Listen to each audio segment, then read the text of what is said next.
Hey friends, how are you? Hope you are doing great, you are safe because that's what is important during this period.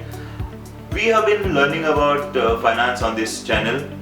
Finance is a very big topic for us. Finance is like just our paycheck or our take home, the amount which is deposited into our accounts on the month end.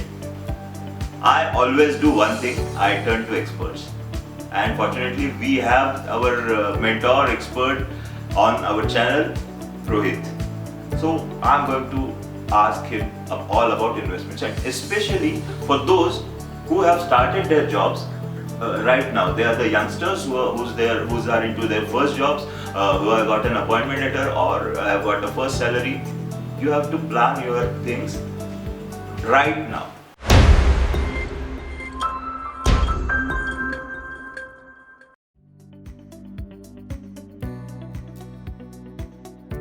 You have been guiding us through all these things. So, what exactly would you advise to our young friends who have started their careers just now, and how to plan their investments?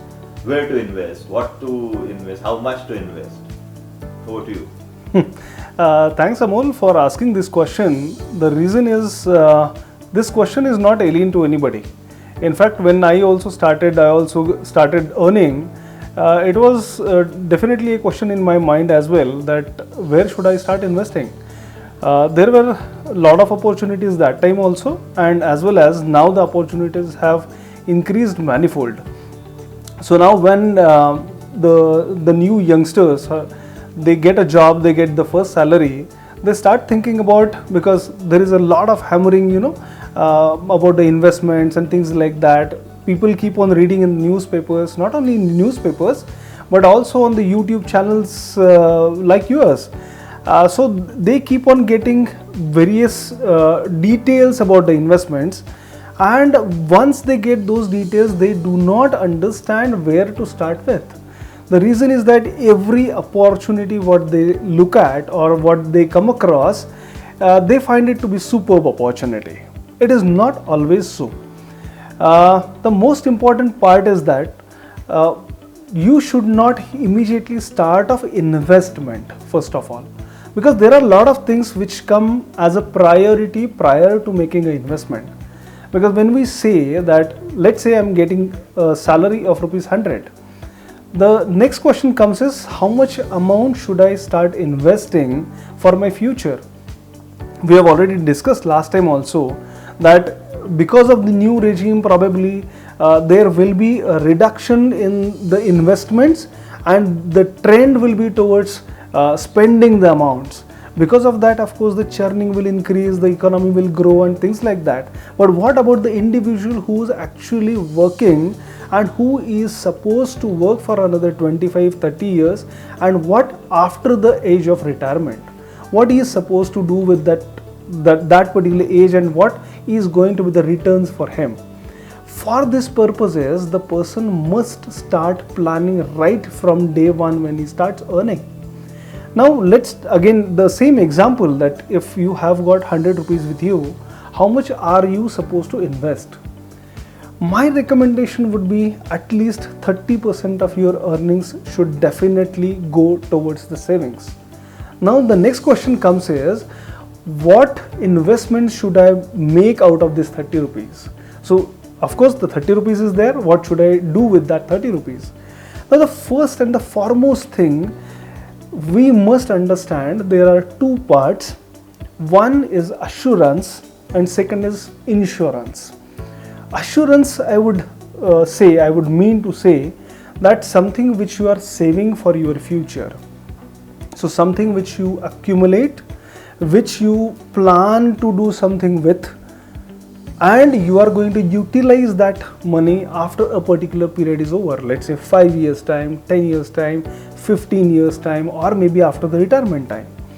And insurance is something which is current, right? Which is going to be continuously there throughout your life. So the moment you start earning, you have certain responsibilities. Now, what kind of responsibilities could there be? First responsibility would be towards yourself. That if suppose you are getting employed, you are earning something, and if suppose something happens to you, let's say you meet with an accident, in that case, who's going to look after you? So the first and the easiest thing probably I would suggest is to have an accidental insurance policy. The reason is that the moment you get employed, you start moving from one place to another. The job may not be always requiring you to travel, but at least you are going to travel from your home to your workplace. And the kind of traffic scenarios we are seeing nowadays, it is the number of accidents are increasing day by day. So you must ensure that you are insured as far as the accidents are concerned. So small fractures or small incidents which are taking place, you should definitely have at least accidental insurance cover of rupees 1 lakh or 2 lakh rupees. Another benefit I would like to definitely tell you about this accidental insurance is that if you are not able to go to the office for say 2 months, that accidental insurance policy will take care of your earnings during those 2 months. This is something which is very important because you are just at the beginning of your career. Does it cover everything? Because I have heard that if I am not feeling well or I'll have to be hospitalized, it covers my expenditure. So that's it. I mean, this is what accident. No. In fact, accidental insurance policy is something which is a very, very basic insurance policy, I would say. The next level which I was about to say is that you should not stop over here. You must go ahead with next level should be the health insurance, because accidental insurance is going to cover only and only if there is an accident. Only in that event they are going to take care of you. But it may so happen that there is no such accident and there is some illness, there might be some surgery which you might have to go ahead with. In such a case, what happens is, you have saved some amount in the form of maybe fixed deposit receipts or something else. You have to liquidate those and you have to straight away put it into the hospital. So that means. So what about because in many cases, yeah, the employer or the organization takes care of the insurance policy. So the thing is that if your organization is completely taking care of your health insurance or the health policy, there are certain organizations even who run group insurance policies as well. So if your organization is running such kind of policy, ensure that you are participating in the health insurance policies. Many times what happens is the companies will take care only of the person who is employed and his family members, that is the wife, dependent again, wife and children, but not the parents.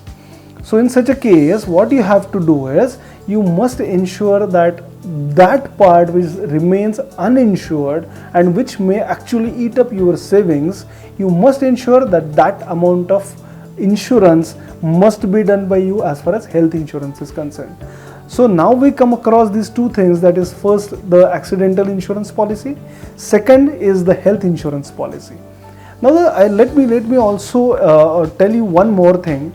What happens is the moment we are done with accidental insurance and health insurance, one feels that I am free to do the investments wherever I want. No. One more thing what you have to do is, see what happens is once you get employed and you have already done say 3, 4, 5 years, by that time your salaries have increased and you start creating certain liabilities. What kind of liabilities are they? The moment you are say 2 years you have spent in your employment, you start thinking that oh now I should have some good vehicle. So you buy a vehicle, you take a vehicle loan because it is very easily available nowadays. So you take a vehicle loan. Another 2 years you pass and then you start dreaming about a new home, because you have come all the way from your native place somewhere in the rural or semi-urban area and you have come to a city like Pune or maybe Nagpur or maybe Mumbai or maybe Delhi, and you have a dream to buy a house over there. So then what you do is you buy a house over there. Again, the financial institutions and the banks are there to lend. So they will give you again a loan. So you have created certain liabilities on your head. plus you might have got married by this time. So again, you have a definite responsibility towards your family. So now let's say in any kind of unfortunate event, which is of course nobody wants to talk about, is death. So in such a circumstances, so what will happen to the liabilities what you have created? So if suppose you have not insured your life, in that case, if the liability has not been met, obviously the financial institution or the bank will take a charge or possession of that particular house, and they will obviously sell it off if they do not have any other recourse. In such a scenario, what will happen to your family who was dependent on you? So now the first part of the insurance, the amount of insurance which you should have, is at least equivalent to the liabilities which you have created. So let's take an example again, that I am a salaried employee. I have taken a home loan of rupees 50 lakhs. I must ensure that my insurance policy should have a sum insured not less than 50 lakh rupees. Is it sufficient? The very clear answer is no. Why? Again, you will obviously ask why it's not sufficient. The reason is that, let's say after that particular person passes away, what will happen to that family? If you have a kid, then what about the education? What about the daily livelihood of your family? You have to take care of that also. So let's say you require an amount of 30,000 rupees for your daily livelihood of your family per month. So that means you must have at least 3,60,000 rupees a year. So let's say mota moti it will be 4 lakh rupees you have to have, because for the purpose of contingencies you have to keep say 50,000 rupees additional. So let's say 4 lakh rupees is required by your family to maintain their current position, their current lifestyle and their livelihood. In that case, that 4 lakh rupees from where are going to come? It will obviously be from some investments which you are going to make. Now if you would have kept say 60 lakh rupees into the bank, your family would have received at least some 4 lakh rupees as interest, because looking at the downfall in the interest rates, you will definitely require an investment of not less than 60 lakh rupees to earn 4 lakh rupees annually. That means you must ensure that your insurance policy should have minimum sum assured, not only of the liability which you have created, but also the liability which is there on your head to serve your family even after your death. That means that amount should not be less than 60 lakh plus 50 lakh.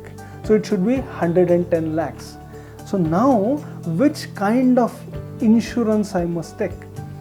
Normally, again I'm saying I'm not against anybody, but the only thing is that what happens is, if you go to somebody, some agent, and ask him that I want to take an insurance, they will suggest you policies like retirement policies or some return policies. But for that, the sum assured will be around 10 lakh, 15 lakh, 20 lakh rupees, and the amount of premium which is required to be paid might be 1 lakh rupees a annum. Now, is 20 lakh rupees of sum insured is enough for you? No, you require at least 110 lakh rupees of amount to be insured. Now, what you have to do is, you have to go with term plans, that is, which is called as a pure insurance. So go ahead with these kind of term plans. Start at the earliest possible age. So if you start it at the age of, let's say, 25 or 28, the premium might be ranging somewhere between 30,000 to 35,000 rupees maximum per annum, which will give you a coverage of not less than 1 crore rupees.